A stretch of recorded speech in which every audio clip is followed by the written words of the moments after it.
What's good with it? Lucky Lefty Podcast. Happy Thursday, right? Is it Thursday? Yeah. The Onora boys are in the building. I'm brought to you by Onora Whiskey. OnoraWhiskey.com is that premium American whiskey, OnoraWhiskey.com. And if you drink, by all means, make sure you do so responsibly. We're about to get into it. Left on his way back from dropping Lil Left off the preschool. You know what I'm saying? Graduation day to preschool, man. You know how big that is as parents. You know, you got to stop in, you got to make sure he's good, and make sure everything's okay. And mom, hey, salute to Lil Left taking that next stage in life or taking that next step in life. It's a huge step, man. But I'm here. Uh, Spring game was last night, so we weren't able to come on prime time. But we'll talk about Logan Thomas, the newest commit to Notre Dame. I'm also going to jump into, and I think I'm going to jump into the Owen Wafle situation to start the show. But we're also going to get into one of the most intriguing, if you guys have not seen this, it was an interview on Showtime, I believe. I encourage everyone to watch it. It was Kevin Garnett took a moment to sit down with former Chicago Bull and former University of Florida two-time champion basketball player Joakim Noah, who I don't know if you guys are paying attention to what he's doing and has continued to do in the city of Chicago after his career with his foundation in the midst of all the chaos and killings and everything. Um, Salute to Joe. But they had a fantastic interview and a great conversation about NIL. And Joakim lends a very important but different perspective as someone who came from privilege, in a sense, and truly embraced the college experience. One had an opportunity to be a top 3 pick and chose to come back purely to try and win another championship and because he loved his teammates. And it was a joint decision because I believe 4 of the starting 5 of that national championship team with the Florida Gators, coached by Billy Donovan, were all first round picks or going to be first round picks. And they all decided to come back and run it back. So when asked about the NIL, you know, his point of view, I thought is very much needed, and we're going to dive into that as well. Also, his comments on, college athletes, employment, things of that nature. It was quite refreshing to hear his take. So we'll get into that as well. We're going to talk about a little bit of update on Justin Scott, which is crazy, man. As a White Sox fan, I was trying to enjoy the White Sox finishing off the month of May, being above 500, 5 games above 500 in the month of May after a disastrous month of April, climbing back to within 5.5 in the worst division in Major League Baseball, just looking better, nail-biting games, and everything I typed on Twitter, everyone thought was about Justin Scott. And I'm like, yo, what? Like, I'm not even talking about Justin Scott. Like, what are we doing right now? So we'll give a Justin Scott update because obviously, it's on the frontal lobe of everyone's mind that's connected to Notre Dame. Now, I did receive that he released his top 5 teams or whatever, and then tweeted out it's almost time. So we'll talk about that as well as other things in the world of sports. And also, I'm going to put pretty much all the top national media pundits on the petty train in unison. Get ready for that as well. So once again, Lucky Lefty Podcast. Don't forget, exclusively in the fall on CFB Nation. So do us a favor. Apple Podcasts, and Spotify. Go there now, search CFB Nation, and lock in with us over at CFB Nation. We continue to grow. Last time I talked to Big Drisk, I think we're at around 400. We really need to get that up to over 1,000 before the season starts because we have even more shows and content being created for the fall to give you the best in the business and the best in entertainment when it comes to college football. So go support CFB Nation now, CFB All American, Rise and Draft with Ryan Roberts. Yo, we give you audio edibles each and every day. Home of the Misguided Passion. It's the Lucky Lefty podcast. You already know. We spin it different.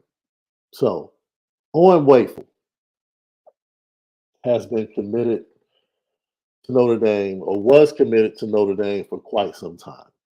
News broke that Owen Wafle and Notre Dame, well, no, Owen Wafle said that he had decommitted from Notre Dame. Okay. Um, and what I'm going to do is I'm going to glean from what Brian Driscoll was able to put up on his over on the IB message board. And it's very interesting that and the things that he said on the message board, a lot of people have problems with it. And look, I understand, man. It is a tricky situation. If you can remember, we talked about the health of the Notre Dame program on Monday when Marcus Freeman took over. And I think the word I used was patience on that day and how the Notre Dame fan base needs to be a little bit more patient moving forward. Understanding that, yo, it might have looked like the program was healthy based upon the previous records before Brian Kelly left, but at the core, the foundation has some cracks that I don't even think we or Marcus Freeman um, could have or did anticipate. The Oil Wafle situation is disappointing. And let me point out why it's disappointing. The young man decommits. The young man is obviously feeling a certain way according to what took place. There was a talk, Notre Dame, Owen Wafle. Somehow, some way, Owen Wafle on his side mentions that he might want to visit, take an official visit to Michigan.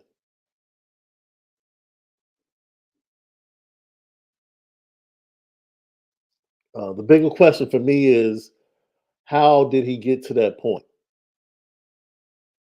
Uh, what communication or lack of communication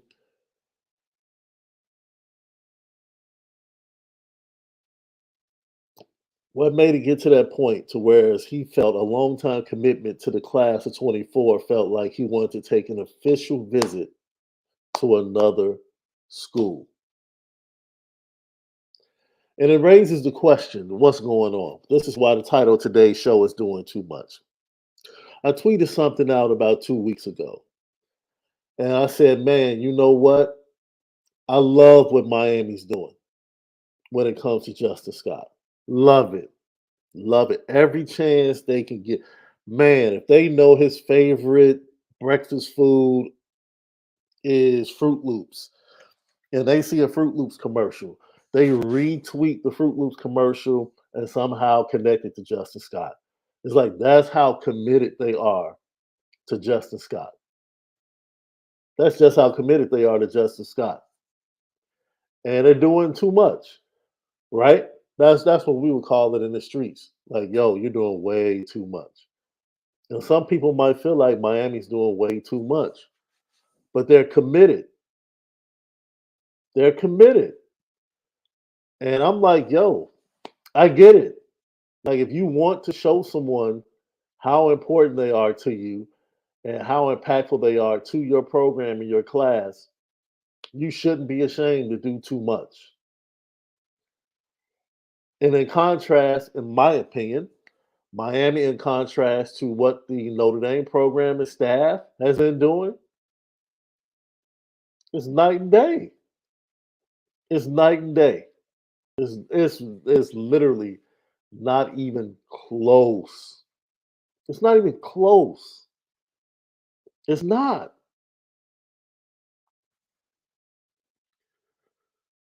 I think Brian Driscoll has mentioned this, bro.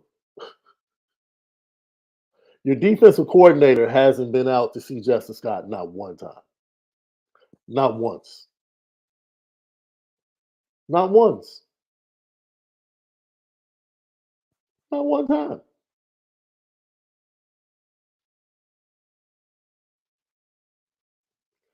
Not once. And so I'm sitting here and I'm saying Owen Wafle has been so man. Owen Wafle has been so locked in to Notre Dame, man. And all of a sudden, it's just weird. Where's this conversation coming from? What are we talking about? Why is Owen Wafle contacting Notre Dame? Why is Owen Wafle considering taking a visit? Like, what conversations took place before then to lead to him saying that? And then, of course, Notre Dame's view. If you're taking visits, then you have to decommit, which I have my own views on that. This is laughable. It's laughable, but it's just crazy the way this Owen Wafle situation is played out because the Cedric Irvin Jr. situation was a byproduct of new staff coming in. They didn't recruit the young man. Dylan McCullough comes in, locks in with Jeremiah Love, identifies Jeremiah Love as an upgrade, and then goes after the young man, right?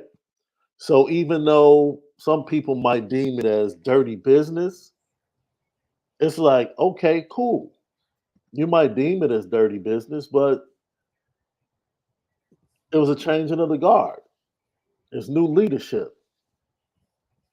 It's no different than what we're seeing in Phoenix in the NBA. New owner, Monty Williams has done nothing but go to the playoffs and turn around a team that was winning 15 games when he took over. New owner comes in, and new owner is like, I hear you, but I want to hire who I want to hire. Fine. He owns the team. He's more than welcome to do that.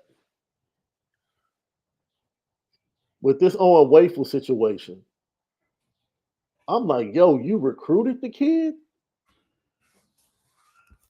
And now somehow, some way, there's a conversation, and the kid is like, I want to take an official visit to Michigan. And how do we get there? See, that's the bigger question.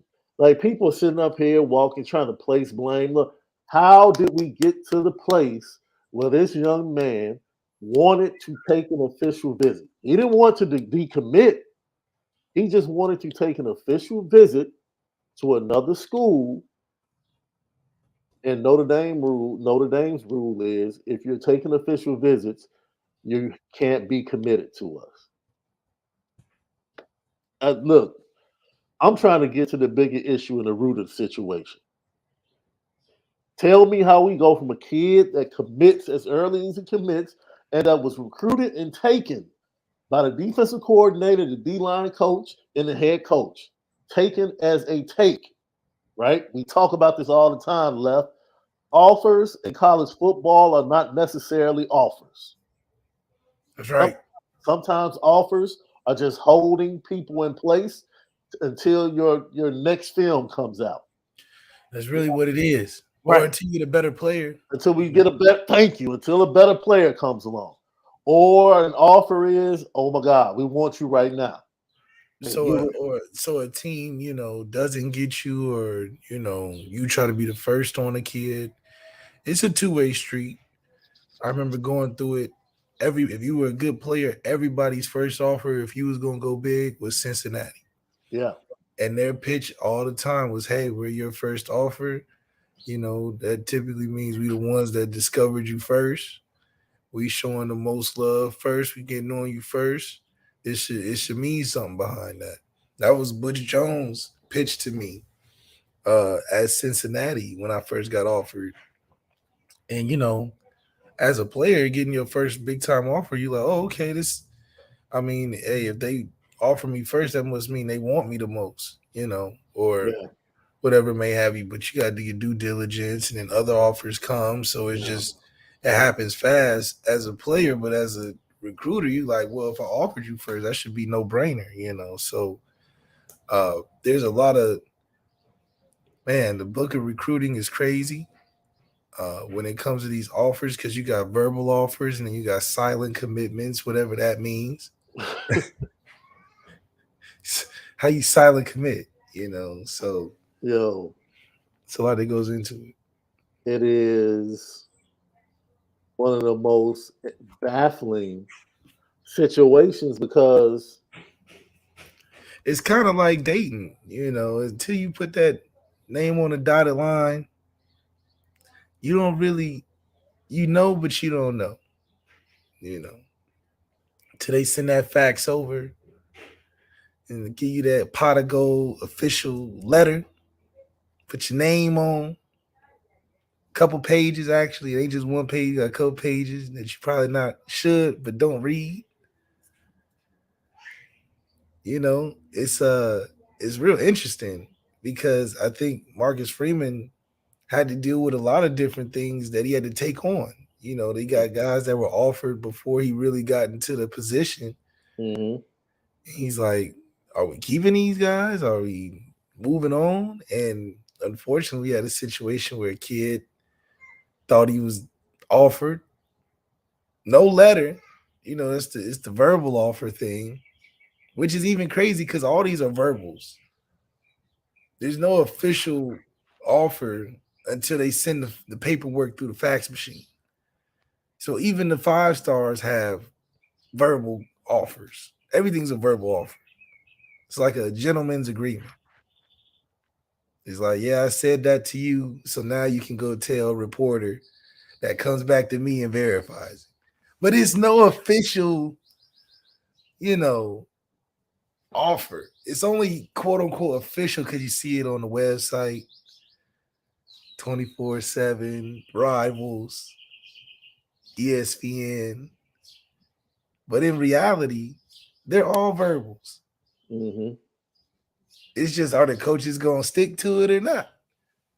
It's kind of funny because whenever you commit, you got to call up there and let them know.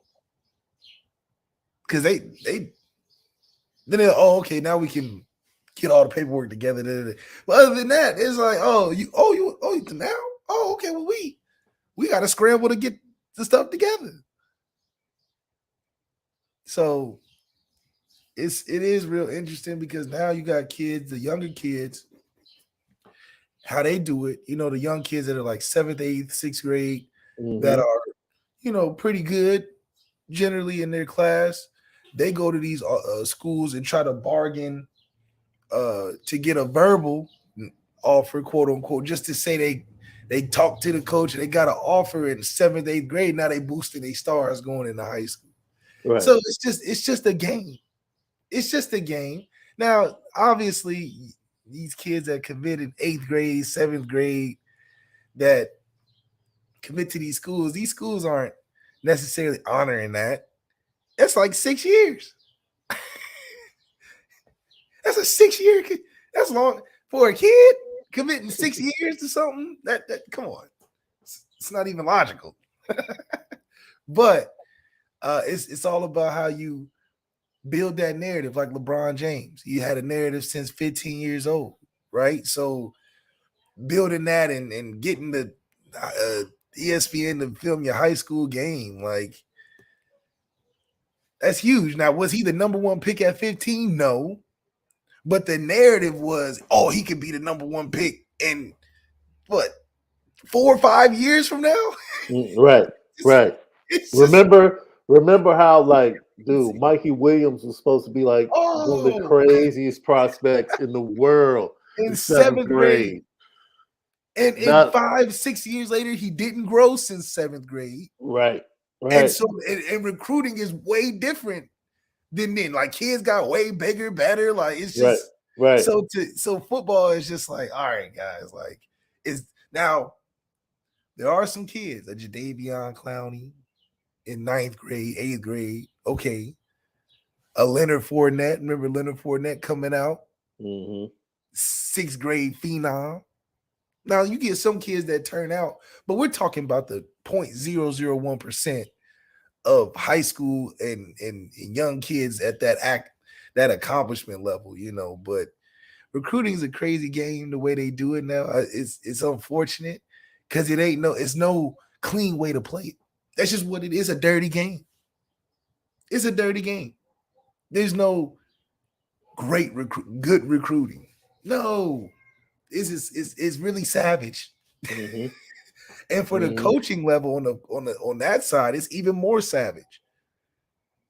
Think about the Justin Scott recruitment, how hard it is as a coaching staff to just lock that in.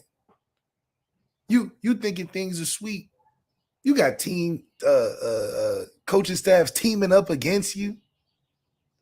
You got guys hearing wind from the article and just calling you, dude. May not even watch the film. Just, hey, saw you got Miami, but you know what you think about X, Y, Z? It's a dirty game. They trying to steal players. You know, they calling you starting quarterback after a big win. Huh? What kind of stuff is that? Because you know he's gonna answer. No, they ain't call Kenny Pickett in the middle of the season. You think Kenny Pickett not gonna pick up the phone? He gonna listen. He may not do nothing, but he gonna listen. So Pat Narduzzi like, wait a minute. What? This is tampering. Ain't no such thing.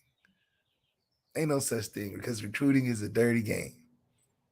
If you want to be a 5-star, just like if you want to be Will Smith in these big movies, anybody ever wonder how does Will Smith just keep getting all these huge movies? It's a dirty game. You just thought Will Smith was just the best actor in the world. He's a dirty. He had to do some stuff. Recruiting, you got to do some stuff to get some players. Carnell Tate, if it was recruiting was all good stewardship, we would have Carnell Tate. He visited Notre Dame 15, 16 times. Up there every weekend. Mama loved it. Family loved it. And then what Ohio State do? They say, you know what? We got a big bag over here full of money. We got a big list of receivers we just put in the league. I know you love Notre Dame. 4 for 40, that's great. That's great. But what's 30,000 look like right now? And some shoes. You know what I'm saying? It's a dirty game. Because the value of what you can get from Notre Dame, we know that it can be better than Ohio State and what they can offer in the long run. As a conscious decision, you're like, okay, Notre Dame is like, okay. But in recruiting, you got to even the playing field. It's just like the small-time agents in basketball. That's the dirtiest game alive. My guy Mike Johnson flew out, met with Moses Moody, met with Trey, what's the guy that got drafted to OKC from Florida? Trey Man. Sat down months, years. 2-3 years to live down the street, to know the family personally, know the dog's name. The recruit like, hey, I love you. You my number one. I'm just going to wait to commit after the season. Sign with an agent after the season. Okay, but I got him on lock 2 years on the winning his high school games and drove him to prom. And then what do you know? Middle of the season, signed with some agent. Because what the agent do? Drove to his house, had a big old briefcase. And said, hey, my name XYZ, I got 100,000. Sign with me today. And sign with him. It's a dirty game. And Marcus Freeman knows that. But the difference is Marcus Freeman got to do it with a clean face. He got to be like James Bond. Why? He got to be Why like does he Batman. have to be like James Bond? He got to be like Batman because he got to appear like it's clean. No, He's stop. Bruce Wayne. He's Bruce Wayne to the world. This perception. But in the crew, he's Batman. This perception thing is going to kill us, bro. It's true. This Notre Dame perception thing is going. It's got to be clean. It's got to be. There's no such thing as a clean football program. None. None. Administrations ain't clean. It's usually the ones that's trying to be the cleanest is the worst ones. That's like I don't understand. That's like I used to hate when I was in college or high school, and I would introduce myself, and people would be like, "Wait a minute, isn't your dad a pastor? Oh, you a preacher's kid? Like, what does that mean? What does that mean? I can't be a kid. I can't just be a normal. No, you can't just be a kid. You a preacher. I just can't be a normal kid. No. It's like, so man. Why does Marcus Freeman? Why does Notre Dame have to be so clean cut? Why do we have to be viewed as the good stewards of college football? For what? It's obvious you're good stewards. It's for who? Who is it for? That's the question. For who? Who are we doing this for? Because when you put the letter out where the national championship was like 4th on the list, what are the 3 other points? Who was that for? Who, in regards to an athletic program, if winning a championship is 4th, what is the other 3 points? Who is that for? Because it can't be for the kids. I don't know. I will never forget. National championship on a list of things of importance at Notre Dame was at the 4th, at the bottom. And the things that were above it were things that aren't even quantifiable. You can't quantify a good steward. What do you mean? What do you mean? Yo, so let me tell you something that stood out for me, bro. Jaden Burdell, who was the number 1 tight end in the nation, who recently committed to the University of Georgia, was asked what led to him committing to Georgia. And he said, ultimately, I knew I was going to win, and I knew I was going to have a real chance to win a championship. That's it. That's it, yo. That's it. And that's not anything right now. That's a 5-star. Notre Dame cannot say that to a 5. Notre Dame has no way of making 5 stars feel like that right now. Can't say that. They can't make them feel like that right now. Because, his teams are either shooting for competing for a championship or not. And then Notre Dame is shooting for what? If it's not winning and being the champion, then what are we shooting for? Because we always try to have the best recruiting. We try to get the best coaches sometimes. And we're portraying that we're trying to win a championship, but not really. So what are we really trying to do? That's the question. You hire Marcus Freeman. Now, okay, you trying to do some things, okay? You done got the right pieces flowing. You got the new indoor. Okay, we moving towards trying to cross over. And then it's just little stuff. Oh, we don't want to buy out this coach.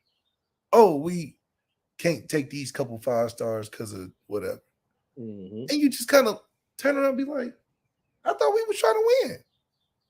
Oh, we can't do an NIL collective like literally everybody else. It'd be different if the NIL was only done by a couple of schools. All the schools are trying to do it. Look what USC just did. They're signing their own kids to a USC collective, whatever that is. Just a big old fund of money, big old pot of money. I guarantee you that USC collective, there's a lot of money out there in that state, bro. You signed to the pot of money. Man, that's a lot of money. That's the pot of gold. Notre Dame should have the pot of gold NIL collective. Let me tell you something. Boy, you remember that movie? It was a movie, I forget the name of it, where they use a monkey to lead these people back to the city of Zinj, which was like the long lost city of Solomon, full of diamonds and gold. And that's USC. if you walk that campus, bro. Yeah. You literally feel like you are in the lost city of diamonds and gold. The Like, riches. dude, They the spoiled buildings, right now. You would have saw man. the transfer from Georgia, just good old time. Did You you see his apartment? Did you see his apartment? Bro, Bear Alexander. He couldn't believe bro. This man has an apartment and he came downtown LA and came from Georgia. I know exactly where he's at too. Oh yeah, I know exactly where he's at. Well, you got to punch in a couple keys to get in. You can't. Yes. You can't walk in there. Yes. Congo. Thank you, Jason Smith. The name of the movie was Congo, bro. Look, Bear Alexander showed that video, and I said, you know what? There's nothing like that in South Bend, bro. Yeah. I couldn't even hate. No, I'm like, no way. No. There's no view like that in South Bend. Stop. There's not the surroundings. No, I just said view. I said view. Yeah. Oh yeah. There's no view like that. Oh no. But them little Eddy Street apartments, dude. I have not seen the amenities and all of that. I'm just telling you, there is no view like that. No 10th floor view like that. No. It's South Bend. It's just not. It's not. So, as far as just kind of tying up the loose ends on the Owen Wafle situation, dude, I'm not here to debate fault. I just need to find out how we got to this point. Because he was good enough to get into the class in the beginning. He should have been good enough to hold on to. Yeah. And that's because the same people recruited him. That's it. Same people. Yeah, dude. That's why they tell you to measure twice and cut once. That's what I was always taught. Measure twice, cut once. If a kid wants to commit early and you feel like he's, then don't take his commitment. Or don't offer him. That's the truth. Don't offer him. Right? I told the story from the conversation I had with the Chicago kids. Chicago kids went to a trip in April, took a visit to Notre Dame, came back, and told a bunch of people in Chicago, it was all right. What you mean? They don't really want me. If you don't really want them, don't invite them. Dirty game. If you don't really want a kid, don't invite them to your campus, man. That's what it is. Because what happens is the kid goes back to where he's from. He talks to other athletes in the city. And he puts all of that toxic information out there about the program. Don't do it. So this whole offer, and then we tell, like you said, it's the dirty side of both sides, bro. Teams can pull away. They can pull an offer. But it's wrong when kids decommit, though. Right? When kids decommit from schools, it's like, oh, man, how dare they decommit? But a school pulls an offer, it's like, oh, well, if they felt like they had a better player, then, I understand. Nah, for real. Wow. It's the same as when coaches leave. It's no big deal. They excited, But, Lincoln Riley leaves Oklahoma, takes the whole program with him, devastates Oklahoma. That man was taking execs, administrators, secretaries. But then, they can't wait for Spencer to leave. They can't wait. Oh, we can't wait to get rid of Spencer. We can't. Or if a kid decommit, oh, the kid sucks. He's the worst kid in the world. Da da da. So Roderick must be slow, or he just doesn't know how to listen. That's what it sounds like. The point is, you're stupid as a program if you can take a kid early and then you want to find something better. Don't take them early. That says something about your insecurities as a staff. Because either a kid is good enough to beat Alabama or beat Clemson when you take him, or he's not. I don't care if you took him last year or you're taking him right now. When you see that kid and you take his commitment, you're saying you're good enough to be a part of our program and to beat the teams we need to beat, period. And if he's not, don't take him. So it has nothing to do with recruiting. I question your ability to scout. That's the problem. There's a scouting problem of talent. I don't see Alabama jumping on kids super early and then being like, oh, we found somebody better. You know what Alabama does? They wait. They do wait. They wait. You know what Clemson does? They wait. Clemson wait too. Clemson don't jump on. You know what Georgia does? They wait. They don't grab kids and say, oh, we found somebody better. Do your homework. Stop having the same issues over and over and over again. Mid-tier programs have that problem. Big elite programs don't have that problem. They don't. So either you didn't scout him correctly when you took his commitment, or is something wrong with your development? You tell me. Either you don't feel like you can develop him into a player, or you feel like, oh, he's not good enough. And then the person, according to Brian Driscoll, the player they're going after, is rated lower. So what are we talking about? It's not like they cleared the book so they could go get TJ Lindsey. Right. And no, they don't have that luxury. They haven't won in 35 years. Notre Dame doesn't have any luxury.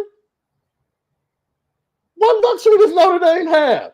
They don't have a national championship in 35 years. You don't have a luxury. Marcus Freeman, for darn sure. Let me tell you something.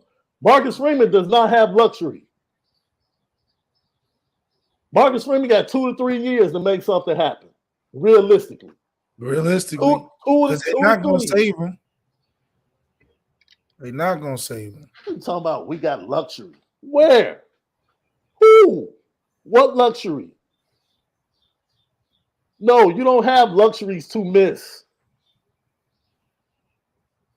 And then you get rid of a kid, like we said. I didn't have a problem with this. I had no problem with the Cedric Urban thing. None. Dylan McCullough came in and said, hey, yo, it's this borderline 5-star kid in St. Louis. Yeah. Okay, that's a tough conversation we got to have with Cedric Urban Jr. But hey, I hear you, coach. You're a brand new coach.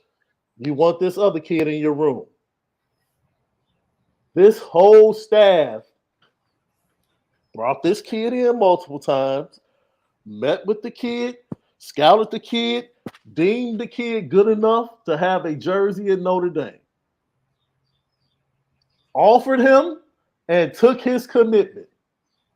And when you take the commitment, you're saying we can beat the best teams with this kid. At least that's what you're supposed to be saying. Now all of a sudden, he's not good enough to beat Bama, to beat Georgia. That's a you problem. Because he was good enough to beat Georgia, and you found somebody better, then just add the dude to him. That means you have 2 players now that are good enough to beat Georgia and good enough to beat Alabama. But you replace them with what's being reported as a 3-star kid that you love? Come on, man. Come on, man. Come on. It has nothing to do with understanding recruiting.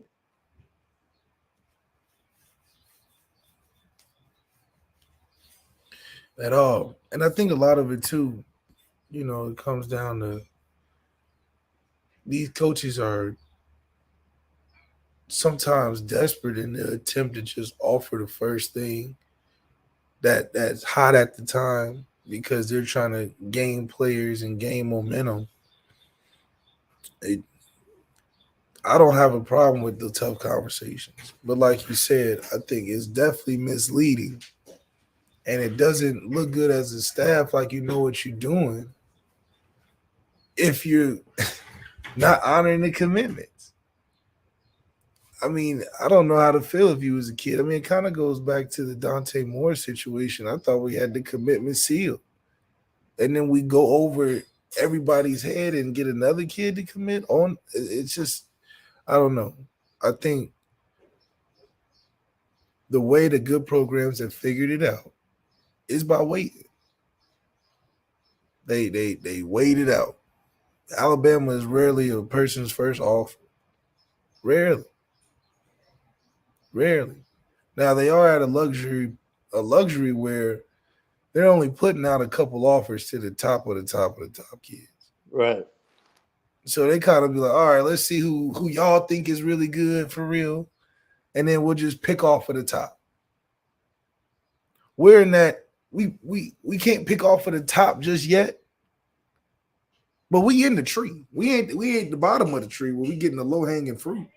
We up in the middle with the branches, and we fighting with different things in the tree to get the right fruit. But for us to get to the top, we have to be consistent on how we recruit. We have to have a great recruiting office that's 24 hours around scouting. I mean, Alabama has a whole department, like 80 people staff of recruiting. Right. I've seen our recruiting office. It's cute. It's a little cubicle, a couple chairs and computers and stuff, but that's lacking. Lacking. So it's another obstacle. Stewardship. Yeah. It's good stewardship. We're battling stewardship. It's good stewardship. That's what it is. Hard. That's hard. Hard to battle good stewardship because how do you it's so subjective to where you can just move the goalposts on good stewardship. Oh, the money's too high. We're good stewards. Who was I talking to? We were talking to Coach Reed. Remember, we were talking to Coach Reed offline. And Coach Reed was telling us, like, yo, Nick Saban has like 30 employees, and their whole job is to find the top 85 kids every year that can come to Alabama. So that's the problem. That's the problem. And this is my opinion. This ain't Malik's opinion. It's Shaun Davis' opinion. Notre Dame is casting a net that's far too wide.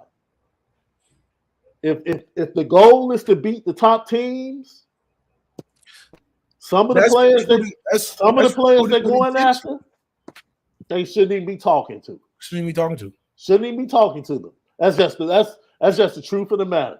Some of the players they're trying to go after, they shouldn't be talking to. If the we are the world. We try to grab people from Australia, Germany, right?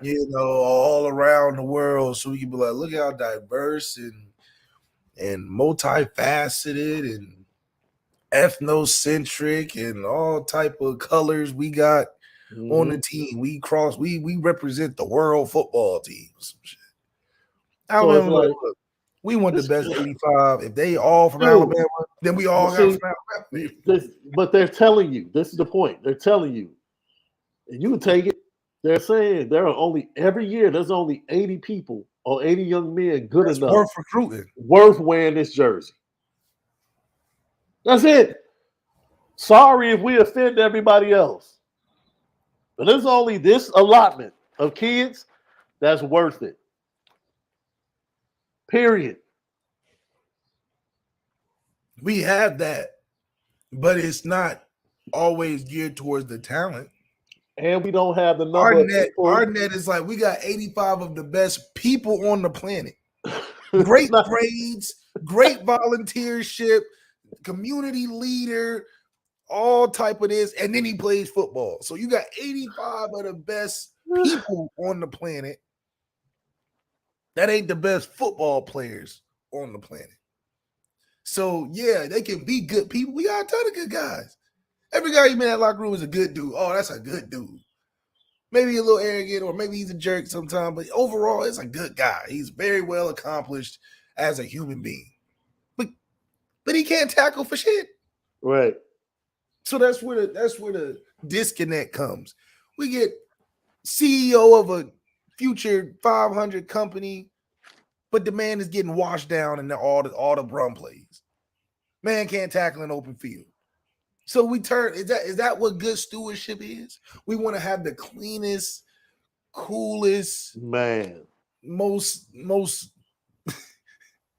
I mean, think about Corey Robinson's recruitment. Corey Robinson was lucky. It was lucky that he was a really good football player. But we didn't recruit Corey for no 5. Corey was a 2-star. A 2-star.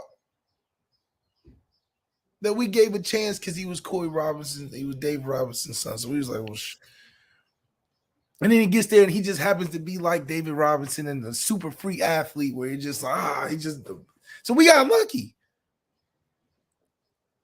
But if you look at it from the outside in, nobody else was recruiting Corey. Corey didn't have a list of offers like Alabama and Georgia and no. But that's the recruiting that we do. Hold on, though. See, this is the difference, though. Corey came into a totally different environment that exists at Notre Dame right now. Because the environment Corey came into, it was some dogs. Oh, he walked into a locker room full of dogs. That's right. And that actually made Corey better. Like, Corey was probably better than what he was ranked, but he came into a locker room that was a bunch of dogs, and that made him even better. Even better. And he came in early. So let me explain this to people. I see some people in the chat talking about where you guys, applaud Notre Dame for getting in on kids early. Yeah, kids like Keon Keeley. We had him early. Kids like Peyton Bowen. Early. Yes, get in on early on high 4 stars and 5 stars. Yes, because you have to.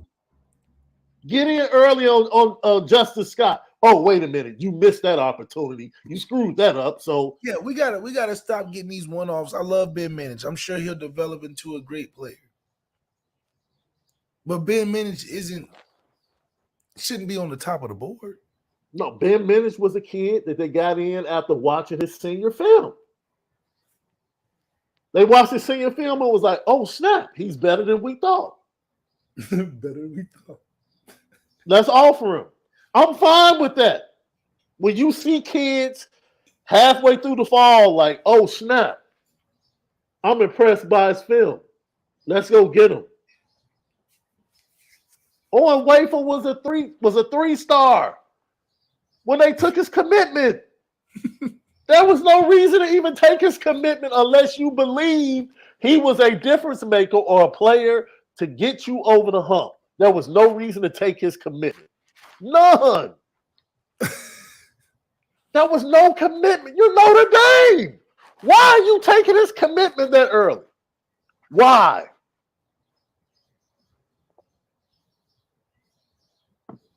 So, yes. Heck yeah. You see Keon Keeley offer that dude, Bryce J. Underwood offer that dude as soon as he's halfway through his freshman year. Coach Vic, Corey Robinson became a 4-star after we offered him. Because the only offer he had when we was recruiting, because I was with Chuck Martin at the time, was Navy. And he was deciding between Notre Dame and Navy because that's the only 2 offers he had. Once we offered him, obviously he became a 4-star because that's how recruiting does. These websites, they are so crazy. They took Jack Larson from a top tight end to what he's like, 87 tight end right now. Jack Larson, when he committed to Notre Dame, was a 4-star, fam. 4-star. Arrow going up. Now this kid is like 3-star. Yeah. Man, look. It's like, that's trash. Like, now Jack Larson all of a sudden is that much worse of a football player after he committed. Remember they judged the Keon. Well, wait a minute. Wait. Hold on. I'm glad you said that, Left. Woo! I'm glad you said that, Left. Woo! This is perfect. Thank you for throwing me the alley-oop. Was Notre Dame recruiting Jaden Riddell? Was Carr, your quarterback recruit, who was playing 7-on-7 with Riddell, was he massaging every tweet every social media post trying to get Jay Riddell to come play with him at Notre Dame? Are they still recruiting Carter Nelson at tight end? And they're still recruiting another 24 tight end. Wait a minute. Hold on. They only have room for 2 tight ends left. Wait a minute. But if Carter Nelson and James Riddell wanted to both come to Notre Dame, they would have taken them both, and they would not have gotten rid of Jack Larson.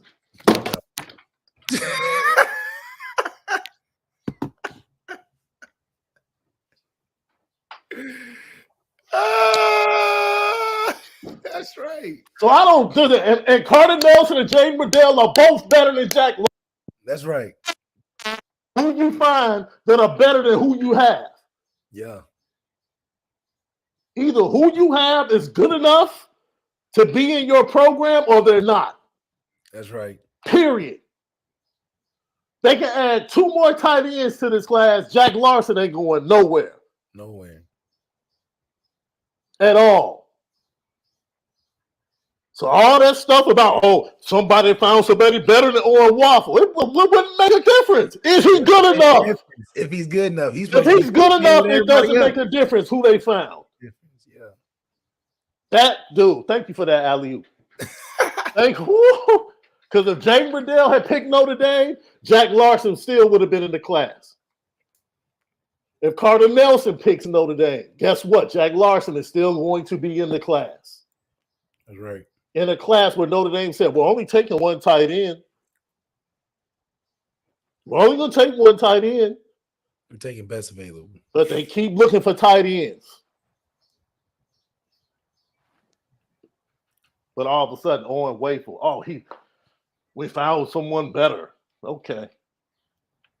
All right. That just looks bad on you if you found someone better. That means you recruited terribly. If he wasn't good enough to be on the team where because you at the point you taking all, like, come on, that's raggedy. Because what do you tell hilarious, man? I'm a player, I'm like, well, what happened? I mean, you what happened? How do I unbecome the player that you that you said, oh man, we like this kid. But that trickled into the season. And when we talking about Tobias, Tobias is the best, the fastest, strongest, best receiver, but we can't trust the brother just yet. What do you mean? You recruit a player you can't trust? You recruited this kid, sat in his living room, talked to his parents just to get him on campus and not trust him. But then you tell him, oh man, he is the fastest, the best hands. He just be killing our defense. Why does he only have 2? Let's just take it easy. Y'all, man, look, I told you, hey, man, I understand being Notre Dame fans, but y'all got to stop being apologists, bro, and learn how to call things left, right, up, down, right, wrong. Stop. I'm the same person. We can talk about Justin Scott. I'm the same person that told people, yo, relax. And at the same time I can relax, I can tell you Notre Dame dropped the ball early, horribly. Notre Dame still dropping the ball and not doing enough when they haven't had the defensive coordinator talk to them 1 time. Not once. They're dropping the ball. And I'm still saying relax. Let it play out. I'm not afraid to call a spade. It is what it is. And if you want to be an apologist, go ahead and be an apologist. 2 things can be true, though. Absolutely. He could really love Notre Dame and want to go. And we can also still not be showing them the love that it would take to retain a 5-star of that magnitude, because other teams are going to put in effort, especially if they know that he like Notre Dame. They're like, oh, there's an opening, because they tripping. I'm going to have a defense coordinator call today. That's recruiting. Absolutely. It's an angle. Justin Scott like, man, this my girl. But if your girl ain't calling you, ain't hitting you back, you come home, you ain't got no food. You love her, though. That's your girl. Absolutely. But if your work wife brought you lunch, she recruit you. And you like, look, I love my wife. Love my girlfriend. Mm-hmm. But if she ain't cleaning up nothing behind herself, arguing with you all the time, other girls are gonna see that on him. Come to work, man, tripping. Notre Dame ain't called me, man. And then here come Kirby Smart. Well, let me say this, because I'm a defensive coordinator. I'm your boy. Let me give a clear. See, because you don't have to take my word. Let's go with the evidence. Who were the 3 people on the Notre Dame staff since December that have spoken to or either visited or went to see Justin Scott? Marcus Freeman. Tommy Rees. Wait a minute. Marcus Freeman, Al Washington, Tommy Rees. Tommy Rees, the freaking offensive coordinator, dog. Yeah. Let that sink in. The 3 people that were involved with Justin Scott, Marcus Freeman, Al Washington, and the offensive coordinator. That's right. Not once did I mention the defensive coordinator. No. Not once. Go search a story, any publication where you saw. Look, man, that's why we say doing too much. I applaud Mario Cristobal and that coaching staff. Because they're doing any and everything to get Justin Scott. Any and everything. In the school that's 70 miles away, just chilling. Posting videos, driving down Dan Ryan.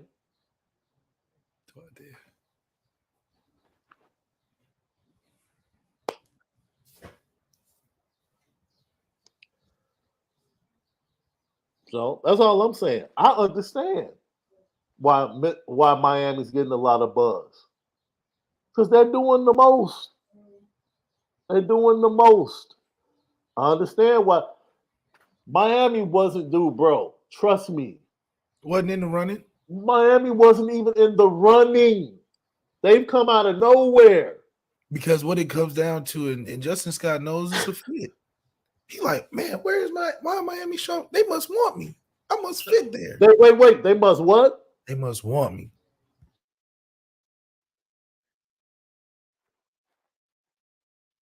So we can talk about, Justin Scott has said it out of his mouth. I love Notre Dame.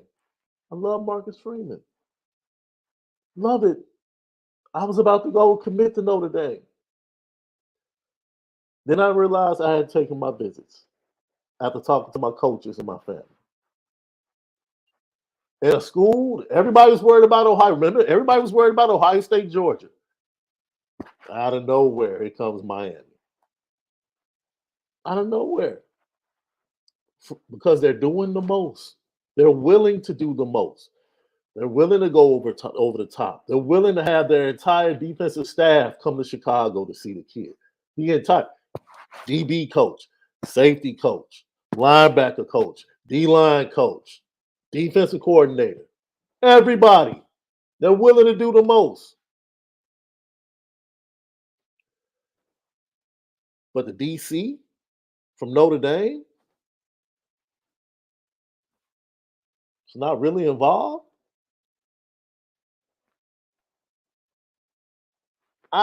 Look, man. Like, I understand the panic. I understand why Miami is getting the buzz and love. And ultimately, he'll choose where he wants to go. My point is, every time I've spoken to the young man, his love for Notre Dame is the exact same as it's been. The problem is, has the love for somebody else become more than his love for Notre Dame? That's the issue. That's the question. My grandfather told me the day before I got married, ladies and gentlemen, the way you started is the way you're going to have to finish, son. If you start off whining and dining, you have to do that for the rest of your life. Can't start off bum rushing the kid at the school, grabbing his attention, And then once everything cools off, you get real chill.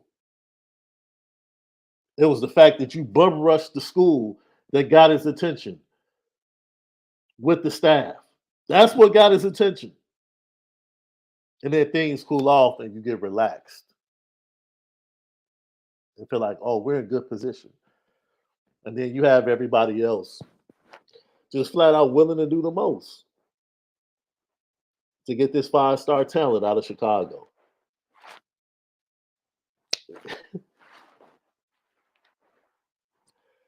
It's man.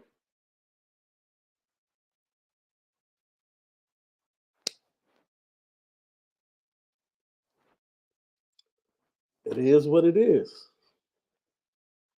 And I say once again, to stand out from the conversation I had with 24 and 25 high school football players just over 2 weeks ago is that Notre Dame is buzzing in Chicago simply because of Marcus Freeman, not because of Notre Dame. That's it. That's it. If Brian Kelly was still the coach, the relationship between Chicago and Notre Dame would be just as bad as it was. Marcus Freeman has brightened things in Chicago from a Notre Dame standpoint. It is what it is. So yeah, I don't have a dog in the fight for the Notre Dame or away for situation. Just man, please, can we stop having this situation happen again, man? Stop.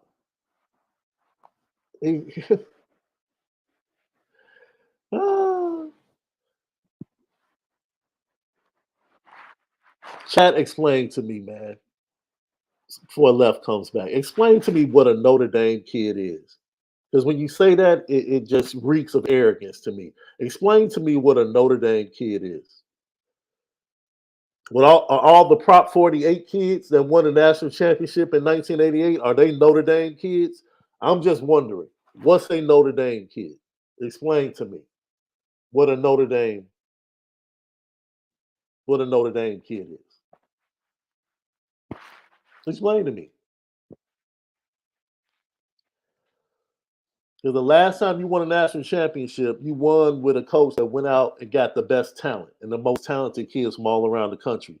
What is a Notre Dame?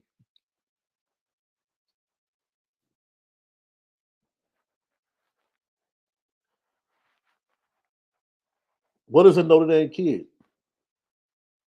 I can go all around this country to kids. Georgia just remember the national championship team? This is the joke, right?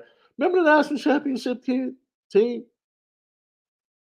When Georgia had all of those, when they won the first championship. I know everybody be like, yeah, but they don't go to class. I think they had like 4 kids that graduated with masters from that class. The starting linebacker, middle linebacker, was like a 4.2, something like that. And then Lewis Seen, the starting safety, was taking his NIL money, investing, and was meeting with Fortune 500 companies on how to invest his money as a 3.9 student. See, that's that ignorance I'm talking about. Get over yourself. There are kids all over this national landscape that play college football that don't go to Notre Dame, that actually go to class, pass classes, and can play their tails off in a game of football on Saturdays. And just because Notre Dame hasn't done a good enough job of finding enough of them to win football games and championships, don't get mad at the other schools because they don't have the same restrictions. That's why I scoff at the term a Notre Dame fit or a Notre Dame kid. Because the same kids that you celebrate as legends were 2.2, 2.5, 2.6, 2.7 grade point average kids that are not Notre Dame legends and celebrated because they have a Notre Dame degree and a national championship. But you still want to hold on to that Notre Dame fit. when the last national championship you got came from a roster full of kids that weren't Notre Dame fits. But somehow, some way, when they were given an opportunity, they took advantage of the opportunity. Come on, man. Lucky Lefty podcast. Yesterday, as I said before, yeah, Jason, I agree. And they're great ambassadors off the field. Drunk Egos, you're right. Myron Rowe went to FSU. Notre Dame, I think, was in his. I think Notre Dame was like was in the running for Myron Rowe, if I'm not mistaken. They were very close to getting Myron Rowe. And he always said it was Bobby Bowden's plan when he went on his recruiting trip. He said Bobby Bowden was the only coach that had a plan for him to be able to become a doctor and be a great NFL player laid out for him when he came on his visit. And that's what made FSU stand out. He said he was the only coach that had a physical plan for him to look at and say, I'm going to get you to where you want to go in both areas. When most coaches were so fixated on what he could do on the football field, they didn't even pay attention to what he wanted to do off the football field. Thank you, Anthony Solomon. Notre Dame finished second for Myron Rowe.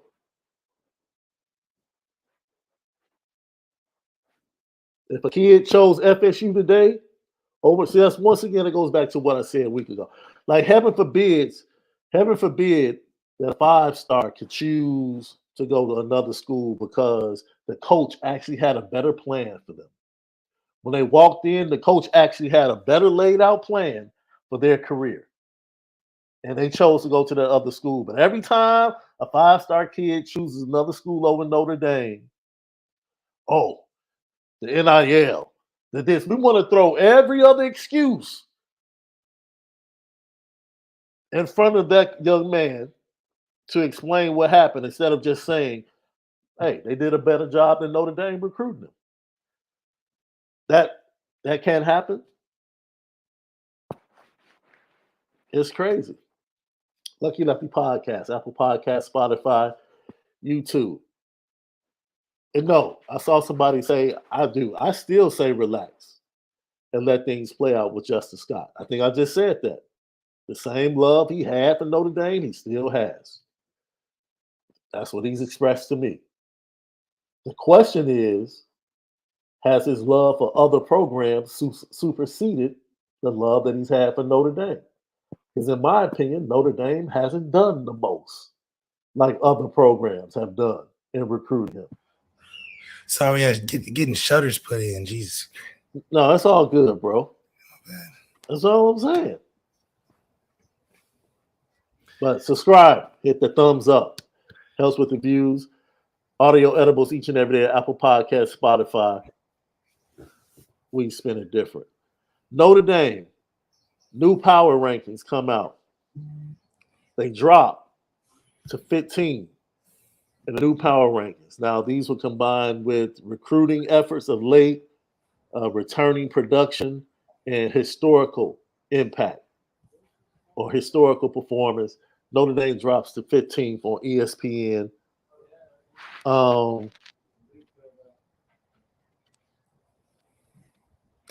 I think if this article was put out, this is just my opinion. If this article was put out a month from now, Notre Dame will probably be closer to the top 10, especially if it includes recruiting. If it includes recruiting impact, Notre Dame's recruiting impact in the month of June is going to be far more impactful on their ranking, in my opinion. I think the month of June is going to be very good to Notre Dame from a recruiting standpoint. I mean, it gets greater later with Notre Dame. Notre Dame just has a weird way of showing love. It's more of like, if I'm talking to you, I want you, but I ain't about to be going all out the way, whereas other schools do go all out the way. And so it's one of those, it's a mutual, you're interested in me as much as I'm interested in you, but it's something where I like where we are as Notre Dame as a program being at 15 Mm-hmm. because we always turn up at the end of the season when Mm-hmm. it gets closer to when it's time to get right. So early preseason stuff, you got to think 7 of those teams right now are going to drop out in the first month. They're going to drop out in the first month. Now, it might be like the first 2 or 3 weeks. Yeah, because usually get your first game is most teams have a pretty big one, and then there's like these games where they might slip up and lose to a Marshall or something. So teams with expectations that are placed in the 14 spots above us haven't probably been there too long, so they probably won't be there by the November comes around. It's so crazy, man, because I was looking at the Ohio State. I think Ohio State starts with Indiana, and then I think they play Youngstown. And then, dude, their schedule is awful. Their schedule is awful. They should be embarrassed. That's an embarrassing schedule. And But I know that's why you only watch it for 2 times during the season. they're locked Notre into the Dame and Big Michigan. Ten. I know they're locked into the Big Ten schedule. But that's awful. Man, stop. You can find a better game than Youngstown. Come on, Youngstown State. Really? Those teams like that, they need those confident boosters. That's a confidence booster. Heck, they play Indiana week 1. That's a confidence booster. Not, but they're like the bullies. The bullies like to pick on the smallest ones. Uh-huh. We beat up the bullies at Notre Dame. At least we're gonna stand our ground. They like, oh, they don't want a fair fight. They go fight somebody smaller. Yeah. So that gives them their confidence. And when you look back, you're like, man, they won 10 games. Yeah, 8 of them were trash. So, man, look, we'll see what happens. It is incredible to look at how Notre Dame is, in my opinion, left the most.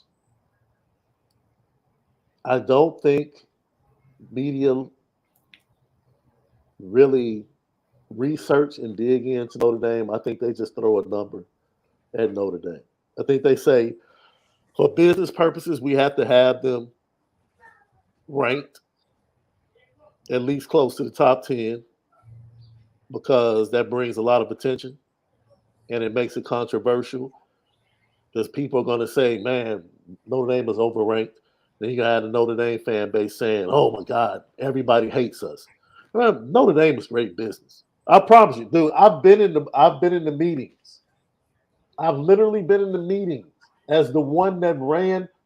I engineered Notre Dame football games for ESPN. That's right. I engineered the games. I engineered the basketball games. I've been in the meetings. Man, why do we have Notre Dame on this station? They're not even relevant anymore. Hey. Why are we even having Notre Dame games? Why are we cutting out of Waddle and Sylvie for Notre Dame basketball? I've been in these meetings. Bro. Like, why are we doing this? You know why. You know why. But the hate is so real, man. The hate is so real. You just talked about it with Jack Larson. How's this kid? What did he do? What did he do to go from a 4-star to be ranked where he is now? What did he do? What did Drake Bowen do? What did Drake Bowen do to go from like borderline 5-star down to? He looks pretty good to me. Looks pretty fast to me. I only thought you can rise in stars, not drop in stars. That's just, it's like, yo, it's beyond my understanding at times, bro, how we can continue to allow or even continue to really give a lot of our energy to these rankings that really, they don't even give thought to Notre Dame. They just don't. They don't give thought to Notre Dame. They don't dig into the numbers of Notre Dame. They view Notre Dame as a top 15 to top 10 program. Every year, Notre Dame is going to be preseason ranked in the same area. And that's for business purposes. That's strictly for business purposes. It's good business to keep Notre Dame ranked right here. And then whatever Notre Dame does to outplay that, they deal with it. But it's like, don't give energy to this preseason stuff when it comes to Notre Dame. Don't even get upset about it. There's no true homework done. Notre Dame is ranked where they're ranked annually from a business standpoint. That's we're like pound cake. Absolutely. We always in the top 10. We may not be number one, but we not leaving the top 10 either. Because ain't too many desserts better than a pound cake. And the pound cake is always good at any time. Yeah. Some desserts you can't have all the time. Yeah. I can eat a pound cake all the time. Just like key lime pie. That's what it is. Notre Dame's like key lime pie. We're niche enough to where we're not in the families of the cheesecakes and the apple pies. Mm-hmm. But we're darn good. And we ain't leaving that top 10 either on top desserts. So we're gonna be around. Hey, speaking of, I had some of that Portillo's lemon cake. I'm a little mad. You know what makes me mad? These restaurants are getting cheaper and stingier, bro. With the portions? Because the Portillo's lemon cake used to be 3 layers. Now it's 2. I'm mad about that, bro. Wow. Really? Cutting back on the layers? Really? It's more expensive, but less layers. Make it make sense to me, love. The disrespect. They pinching pennies on layers of cake? Inflation that bad that you have to deflate the cake layers? Deflating the cake layers, bro. From 3 to 2? 3 to and 2. You thought they was gonna slide that by? I don't know how they thought they would slide it by me. Because your fork go down, you cutting through the layer. You're like, ooh, bro, 2 layers, let me tell you something. You hit the bottom of the plate too fast when you cutting through. You're like, what the? This is going to sound crazy. You grow up in a black household like myself and Malik with grandmothers, 3 layers is minimum.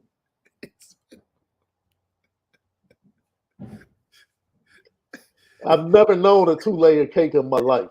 Like, I gotta be able to, you know how you catch the cake as it falls? As it falls, It's too much. Yeah. It's too many. It topples over. Yes. That's the cake that we eat. That's the cake that's what we grew up on. I got the cake. I done separated in the corners. I'm like, what is this sponge cake? What is this? Fruit cake? I'm just saying. I'm speaking from our experience. Yeah. That's just a black grandmother thing. The cake the cake gotta fall over when you cut it. If you got a 3-layer cake with your grandmother in the households we grew up in, they didn't have enough time. They rushed. Because the 4-layer cake was the thing. Yeah. 3-layer was rushed. Yeah, you was rushing. You was late. You woke up late this morning. Okay. You woke up late this morning. I got it. So I don't know what this 2-layer stuff is. No, this 2-layer stuff. That's recession. That's cake recession. We're gonna have to go back to honey buns because y'all done gave up the layers. Whether it's double chocolate, chocolate vanilla, or whether it's red velvet, caramel, the caramel cake. Yeah. Dude. You can't even get creative with a 2-layer cake. No. It's like, what can you do? You can't even have to see the different sections of it. You can't even do that. You might as well make a cupcake. Dude. What's going on? Dude, I can make a 3-layer cake. At the minimum, I can do 3. I can do it 2. Lucky Lefty podcast. Who, in your opinion, LL question of the day? I was supposed to say this early, LL Nation. I'm sorry. LL question of the day. Who is the most hate? Who is your most hated rival? Most hated what? Most hated rival. Not Notre Dame's biggest rival. Who is your most hated rival? By the way, The on my Michigan trip to New State. Orleans, my trip to New Orleans, just talking about cakes, I was introduced to a Milky Way cake. A Milky Way cake. Left. What is that The like? lady said it's cake batter. But it's marshmallow And flavor, then right? left is cake batter, and they take Milky Way candy bars and introduce it into the batter, left. Introduce it to the back. Like they had a meeting and met the minds together. Yes. It was a little bit too rich for me. Yeah. So I passed on it, but they told me how they made it. Absolutely. Heart Foundation, that is a winner right there, my man. The pineapple upsound cake. Yes. See, some people make it too wet for me. I don't like my cake too wet. You know the weirdest thing? Are you a German chocolate cake person, bro? I'm not. The coconuts throw me off. It does. I'm a texture person. I'm a texture person. What you mean? And the coconut just the shavings don't go right with the way the cake. Yes. And I used to always say, can you make the icing without the coconut shape? Because it almost gives you that popcorn thing with the kernel. Yes. It's the same thing with the coconut. I'm not trying to eat that with the cake that I'm trying. It's just a texture thing for sure. I think that's when you're getting too fancy. It's like, why are you putting all the, Yeah, it always threw me off. My most I would say, until social media in this past year, the most hated rival for me with Notre Dame had to be Michigan. And Michigan State. It wasn't even close. Wasn't even close. It wasn't even close. Wasn't even. I just didn't like playing. But it has been surpassed because I cannot stand Ohio State fans. But we're not gonna play them after this year. I don't think. Social media has, man, I cannot. The last year of dealing with Ohio State fans on social media, I hate Ohio State, bro. Yeah, you talking about spoiled Ohio children. State. They are spoiled children. They have become worse than Dallas fans. Dallas Cowboys fans? Yeah, worse than them. Man, bro. Because they won a little bit. If Dallas fans won, it would be even worse. Ohio State fans have won a couple times, and they just are the same as Dallas Cowboys fans, except worse because they won a couple. Oh, I see Indy Norm says Michigan State. Michigan State did plant the flag on the field. I told you it was Michigan State for me. That was my worst team. Never liked them. Was that a trash talking game, bro? The Michigan State game? It was, or the Michigan game? It was when I played at Florida. They was trash talking. We played Michigan our first game when I was at Florida. And they was trash talking that game. They had a good game plan. We didn't adjust right. And it's funny because we was whooping they butt when I was at Notre Dame. So. Hey, Fighting Irish Raiders says Ohio State is that kid next door that gets all the toys. Let me tell you something. I actually, my best friend, his name is Leonard McDowell. That's my boy, LJ, was actually that kid. But just true story, man. He was that kid that got the toys, but then kept everybody. He was like a collector, bro. Oh, shoot. So we would both get like the Transformers, and like you would go to my room and the Transformers would be like on the floor or like on my desk, and he would always put his Transformers back in the same packaging that they came back in every day. Oh, okay. He was like, man, I need this mint condition. Dude, Fast forward to when Transformers the movie first came out. What, about 15 years ago? The Mhm. first one. He sold his Optimus Prime because he took care of it. He sold his Optimus Prime, I think, for like 1,300.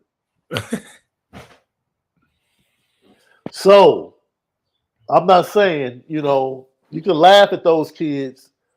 They get all the things, Hey, that was my boy, man. His father had Bulls tickets, seasons tickets. We went to games at the Chicago Stadium.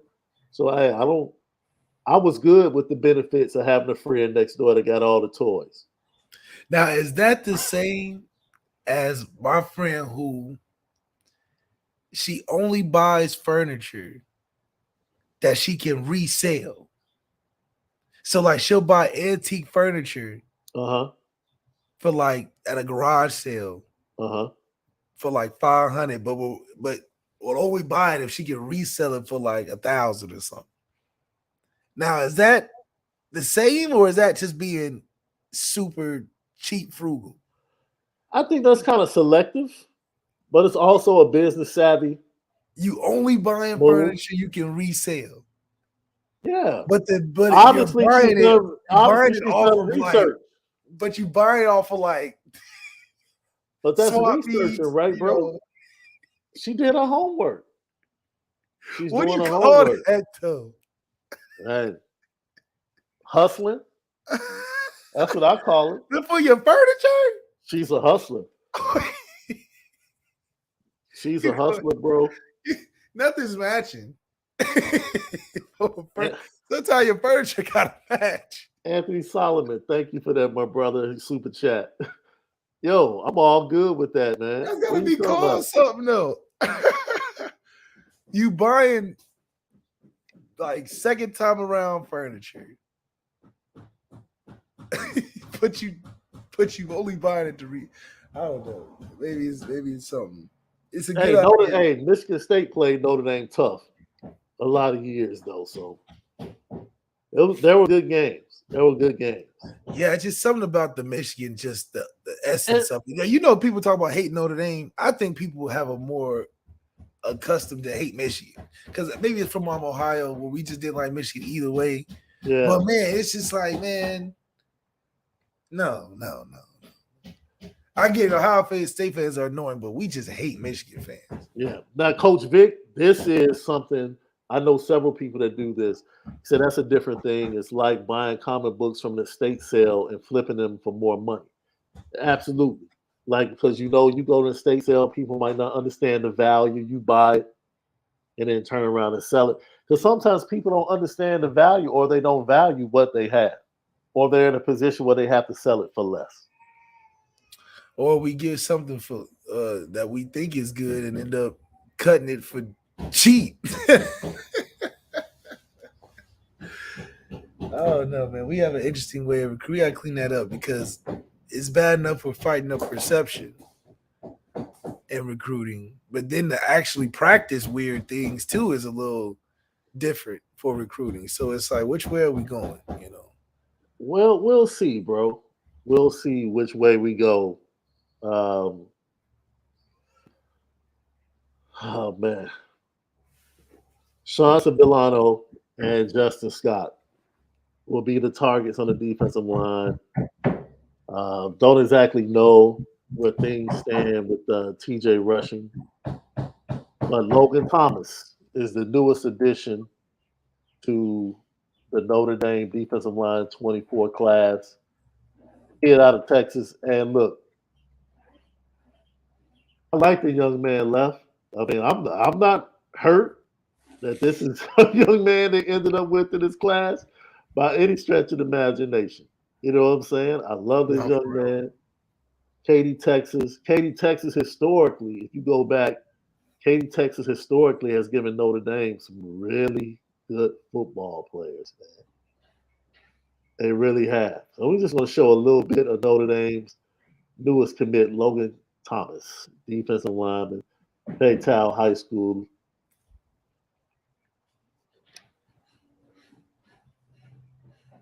Stand up right there, first play. What do you tell 52 me? look more like a player. Right, now you're looking to find somebody else on the field, right? They got a nice little team. Okay, you got to might rewind that because 52 stood out right there. Okay.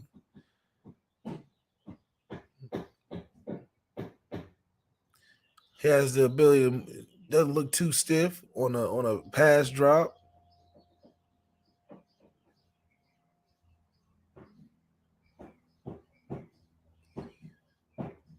The one thing you can say about Marcus Freeman is that he's getting guys that look the part. He ain't getting these guys that if you walk past on the street, you like, oh, you play football? No, these are football players he's recruiting from a size standpoint. This kid definitely has a motor, and he's kind of a tweener. More like if he's in the 3-4, is he a rush in or is he a linebacker? He can play a little in and pass rush as well. The thing I like what Marcus Freeman does also in his recruitment of defensive players is their motor. Guys that are chasing sideline to sideline, guys that are may miss the tackle but make the tackle downfield or something. I think those are the guys that show up on Saturdays the most. Is guys with high motor.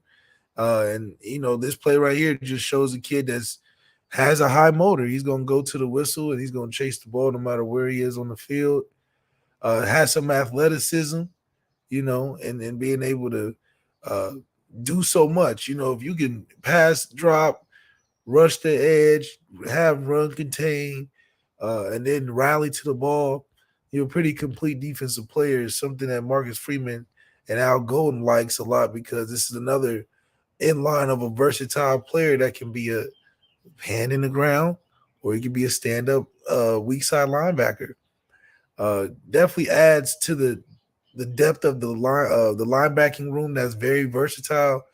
How do you really match up with it when they can do so many different things? I think he's just another part of why I think that linebacking group and that front seven that we have is being developed the right way. With guys that are kind of just freaky football players. And this is what you want to see, a guy that can add to a room that needs a star. Do I think he has star potential? I don't know, but I do think he reminds me a lot of what like a Julian Aquara looked like coming out of high school, doing some stand-up stuff, coming off the edge, being a run contain type of guy. So definitely in line with the type of players that we recruit on the athletic standpoint. And hopefully, he makes a big impact. Like you said, this is the type of kid where, okay, this is the type of kid that we can win big games with. Yeah. We just get him here on campus. I don't care what position he ends up playing. Big contributor ASAP.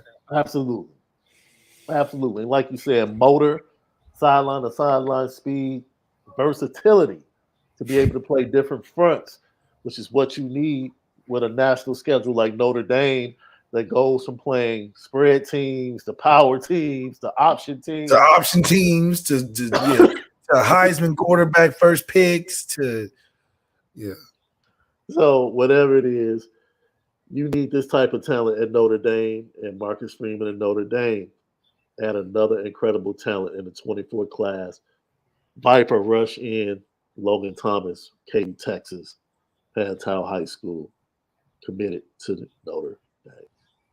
Great show today, Left. Spirited. The chat was lit as always. We appreciate you guys. You know what time it is.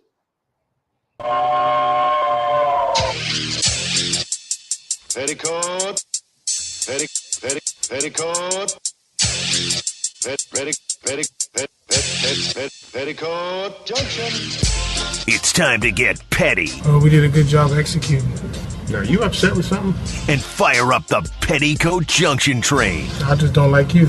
You don't? No. What is today's petty historic? Petty Junction.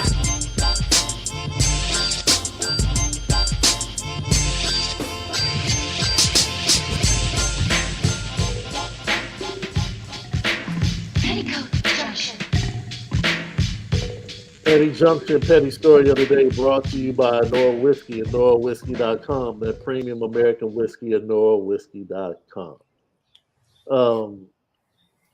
I'm putting all of the major networks on the petty train Mm, for laziness. mm. And I would like to use Chris Mannix as an example today. Just listen to what this idiot had to say. Play is nobody talks about us. Nobody, spends airtime discussing us, column inches writing about us, because frankly, the Nuggets aren't very interesting. Like Nikola Jokic is arguably the best player in the game right now, but he's not someone that does a lot of interviews outside of the NBA mandated stuff. You're not going to see a lot of profiles on Nikola Jokic. Jamal Murray, great player, not especially interesting. Michael Porter Jr., excellent player, not especially interesting, at least not compared to what we have at the bottom of the playoff bracket, where you've got drama in Los Angeles almost weekly. You've got the Suns. Can they succeed in this first year with Kevin Durant? The Warriors, all their dysfunction this year. The Clippers, can they get it together? The Nuggets' problem is they're not respected. They're just not talked about. People just don't find them as interesting as some of the teams on the bottom half of the bracket. Because you see, I guess, Steven Adams doing more commercials than Jokic? I mean, he doesn't want to do it. Like, look, it's a kind of a cliche, but he just wants to play. He wants to collect a check, and he wants to help his team win. That's really all that's on his mind. That's it. Any given week. You don't see him doing endorsement deals. You remember when he won the MVP award, both times the Nuggets had to fly over to Serbia to give it to him. He was out. He was gone. He was just hanging with his family back home in Europe. So they're just not a compelling team to talk about, to write about, at least not as compelling as some of the other teams I mentioned. First of all, you're lazy, Chris Mannix, just as ESPN, Fox, and some of the other sports outlets have gotten lazy when they produce these shows. That's why you end up hearing the same topics for 2 hours over and over again. How many ways can we talk about the Lakers? How many ways can we talk about LeBron James? It's overbearing. Matter of fact, it does an injustice to the Lakers. It does an injustice to LeBron James. It actually causes people not to like LeBron James when he's really one of the greatest players to ever play the game. He should be beloved. He really should be beloved for what he does on the basketball court.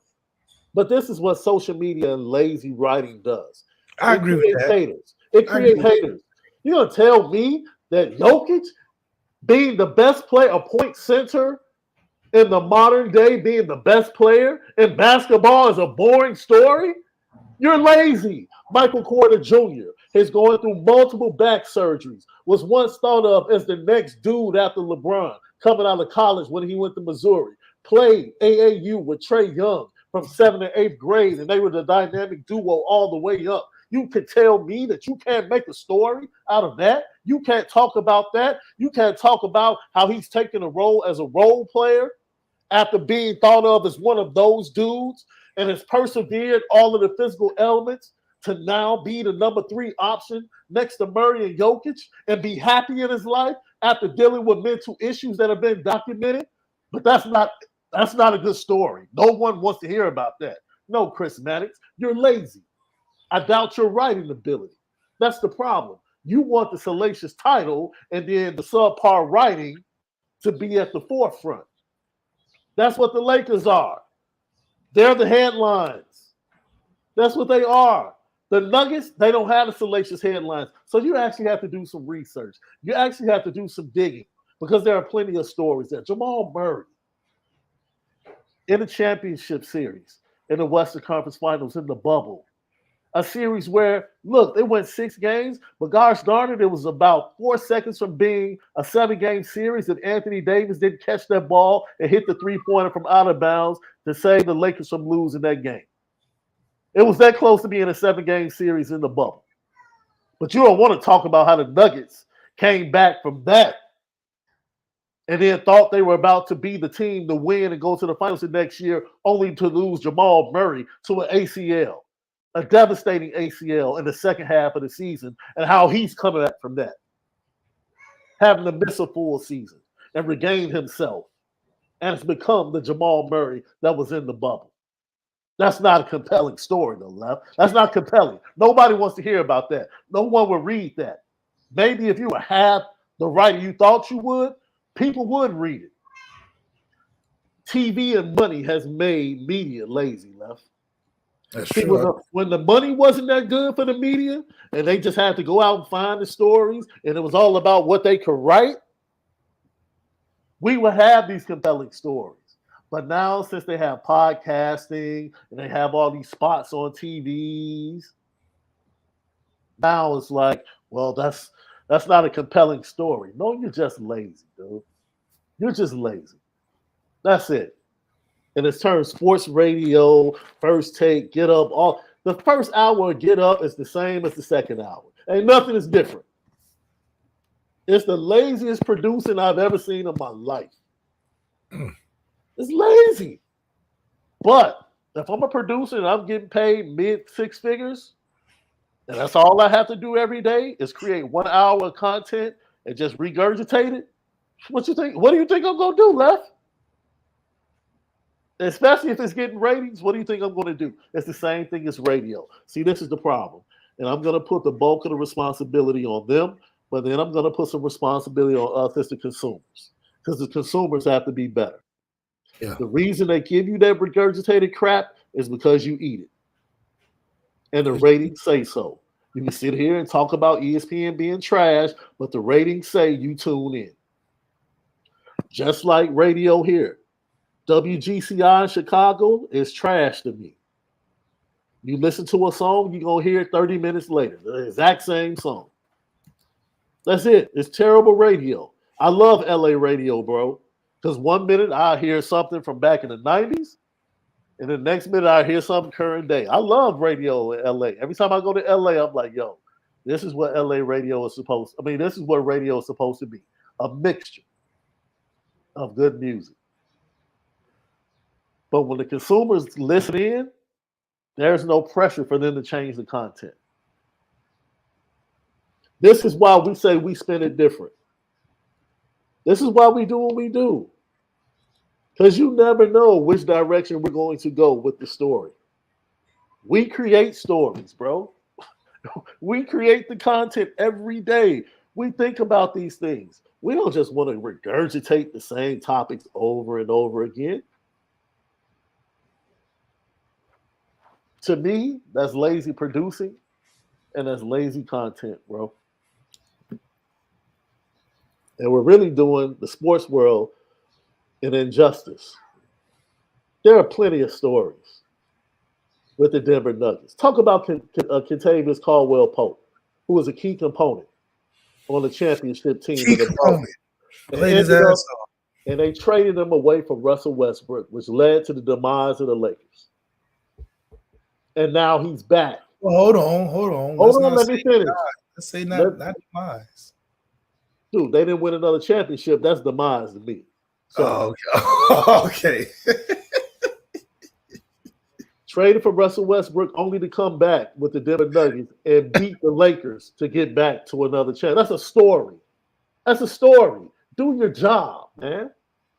Do your job. Jeff Green.